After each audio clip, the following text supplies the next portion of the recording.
नमस्ते छात्रों, सुप्रभात। पिछले तासिका में हमने पाठ 11वां भारती का सपूत रंगेय राघव जी द्वारा लिखित यह जो पाठ है उसका परिचय देखा है। उसमें हमने लेखक परिचय और उनकी प्रमुख कृतियाँ, विधा परिचय और विधा परिचय के साथ साथ पाठ्य परिचय की जानकारी ली है।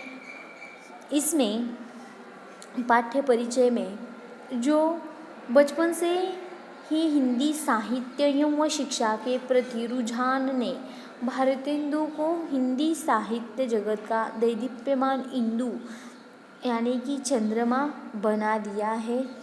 और अंग्रेज़ों की जो नीतियाँ हैं, सामाजिक कुरीतियाँ हैं एवं अशिक्षा के खिलाफ जो भारतेंदु जी ने जगाई गई या उनके द्वारा जगाई गई जो अलग है उसे यहाँ पर इस पाठ में राघव जी ने अपनी लेखनी से प्रज्वलित करने का कार्य किया है। प्रज्वलित करना यानी कि फिर से उसे प्रकाश में लाने का, समाज के सामने लाने का कार्य किया है। तो हमने पिछले तासिका में यहाँ तक पाठ को देखा था, पाठ की जानकारी देखी थी और आज हमें इसके आगे की जो पाठ है उसे यहाँ पर देखना है। तो छात्रों ध्यान दीजिए। अध्यापक रत्नहास उठ खड़े हुए। उन्होंने दीवार पर टंगे हुए भारतेंदु हरिश्चंद्र के विशाल चित्र को देखा और फिर उपस्थित सज्जनों और स्त्रियों से कहा, भाइयों और बहनों, मैंने आपको आज एक विशेष कारण से निमंत्रित किया है। देखो, जो अध्यापक रत्नहास है वह खड़े होते हैं और वहाँ पर जो सारे इकट्ठा हुए हैं उन्हें बता रहे हैं कि जो हम आज यहाँ पर आए हैं उसका एक विशेष कारण है, इसीलिए उस विशेष कारण पर विशेष निमंत्रण करने या विशेष निमंत्रण देने के लिए मैं यहाँ पर खड़ा हूँ, ऐसा कहते हैं। अध्यापक की आंखों में चमक थी। आने वाले सभी लोग उनसे परिचित थे। अंत सब में कौतूहल जाग उठा था। श्रीमती अनुराधा ने कहा, आज भारतेंदु हरिश्चंद्र का जन्मदिवस है। हम लोग उनके प्रति अपनी श्रद्धा प्रकट करने को ही तो यहाँ एकत्र हुए हैं। देखो, ऊपर ही बताया गया है कि जो विशेष कारण है उसके लिए हम सब क्या हुए हैं कि एकत्रित आ गए हैं। वही विशेष कारण जो है वह है कि भारतेंदु हरिश्चंद्र जी का जो जन्मदिवस है वह जो अध्यापक है वह बोलते समय या बात करते समय उनके आँखों में कुछ तो या उनकी आँखें चमक रही थी, ऐसा यहाँ पर कहा है। और सब उनकी ओर देख रहे थे कि क्या ऐसा विशेष कारण होगा कि हम सारे यहाँ पर इकट्ठा हुए हैं। तो अनुराधा जी जो है वह कहती है कि आज यहाँ पर हरिश्चंद्र जी का क्या है, जन्मदिवस है और इसी वजह से, इसी विशेष कारण से हम यहाँ पर एकत्रित हुए हैं। अध्यापक रत्नहास ने कहा, अच्छा तो सुनिए, यह इस पुस्तक की भूमिका है। इसे सुनकर आपको लगेगा कि 100 बरस पहले लोग अपने से 100 बरस बाद के युग के बारे में क्या सोचते थे। जिसमें हम रहते हैं उसका प्रारंभ 100 बरस पहले हुआ था और जिस युग में भारतेंदु की जीवनी लिखने वाला लेखक था उस युग का प्रारंभ स्वयं भारतेंदु हरिश्चंद्र ने किया था। आज्ञा है।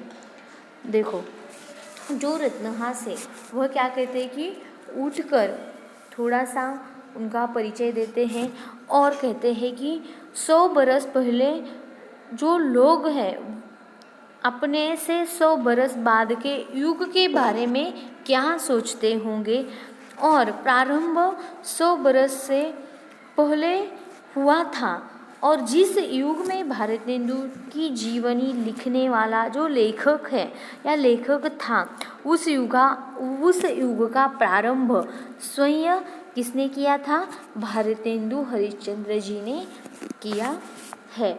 और फिर कहते हैं आज्ञा, अगर तुम्हारी आज्ञा हो तो मैं बैठ सकता हूँ। आगे, अध्यापक ने किताब उठाकर देखा और पढ़ने लगे। भारतेंदु हरिश्चंद्र हिंदी के पिता माने जाते हैं। महाकवि रत्नाकर ने उन्हें भारती का सपूत कहा है। भारतेंदु भारतीय स्वतंत्रता के पहले संग्राम के समय 7 बरस के थे, अर्थात 1850 में उनका जन्म हुआ था। उनकी मृत्यु 34 वर्ष 4 महीने की अवस्था में 1885 में हुई। आगे, भारतेंदु के जन्म के समय उच्च वर्गों का बहुत बड़ा असर था। देखो यहाँ पर जब भारतेंदु का जन्म हुआ था वहाँ पर उच्च वर्ग, निम्न वर्ग, मध्य वर्ग, ऐसे जो वर्ग हुए थे उसमें उच्च वर्ग का जो स्थान था वह कैसा था? सबसे ऊपर था। और वर्गों में भेदभाव किया जाता था। उच्च कुलों का ही सम्मान था। देखो वहाँ पर उच्च कुल जो थे उन्हीं का ही सम्मान किया जाता था और यह सम्मान करते थे। अंत भारतेंदु को यदि उस समय इतना अधिक महत्व दिया गया था तो उसमें कुछ अंश तक उनके कुल का भी प्रभाव था, परंतु उनसे अधिक धनी और उच्च कुल के लोग भी मौजूद थे। देखो उनका इतना नाम क्यों न हुआ? प्रश्नार्थक चिन्ह। यही बात स्पष्ट कर देती है कि वह व्यक्ति कुल के कारण नहीं वरन अपनी प्रतिभा के और महत्व के कारण प्रसिद्ध हो सका था। देखो यहाँ पर कहते हैं कि भारतेंदु जी जो है वह अपने उच्च कुल के कारण नहीं बल्कि जो उनकी जो प्रतिमा है या उनकी जो प्रतिभा है, उनका जो ज्ञान है, उसी वजह से वह क्या हो गए हैं कि आगे आ गए हैं या आगे बढ़ चुके हैं। आगे देखते हैं। यही बात यहाँ पर स्पष्ट होती है। उनको बहुत सारा मान सम्मान मिला है। भारतेंदु ने अपने साहित्य में कुल वर्ग का पोषण नहीं किया। यह उनके व्यक्तित्व के विकासशील होने का बड़ा सशक्त प्रमाण है। भारतेंदु ने कुल के गर्व को दुहारने के बजाय देश के गर्व को दुहराया है। देखो यहाँ पर कहा है कि जो भारतेंदु जी है उन्होंने अपने लेखनी में कुल के या कुल का जो गर्व है उसे कभी दोहराया नहीं है, बल्कि उन्होंने जो देश का गर्व है उसे ही क्या किया है कि दोहराया है। भारतेंदु की बुद्धि काशी में प्रसिद्ध थी। मात्र 5 वर्ष की अवस्था में उन्होंने कविताएं रचना शुरू कर दिया था। देखो वह अपने जीवन के 5वें साल, यहाँ 5 साल से क्या करते थे कि कविताएं करना शुरू या कविता करना उन्होंने अपने 5वें साल से शुरू किया था।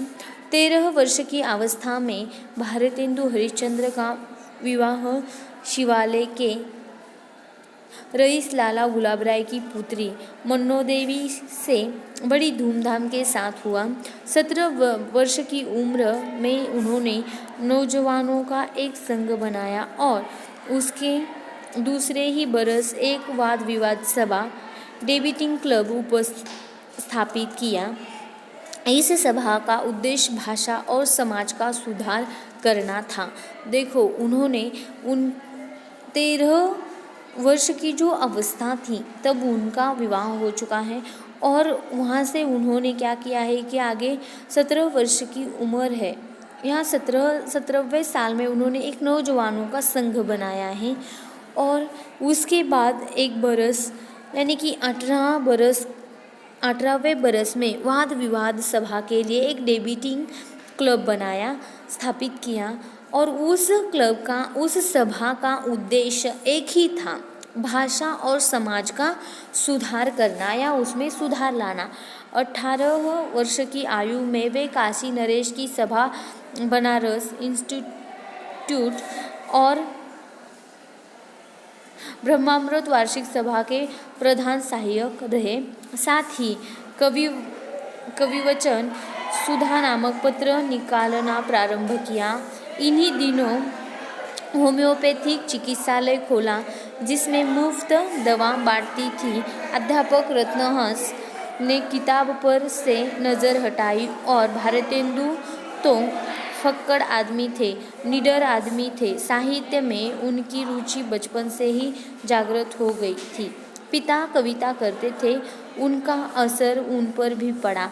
अपनी कविताओं की धाक उन्होंने मात्र 6 वर्ष की अवस्था से ही जमा ली थी। देखो, उनके जो पिता थे वह कविताएं करते थे और उसी वजह से यह जो हरिश्चंद्र जी है अपने जीवन के 5वें साल से लेकर क्या करने लगे कि कविताएं करने लगे। और उनके जो पिता लेखन करते थे, लिखते थे, कविताएं बनाते थे, उसी का असर इन पर पड़ा हुआ था। जो हमारी आगे की पाठ है उसे हम अगली तासिका में लेंगे। धन्यवाद।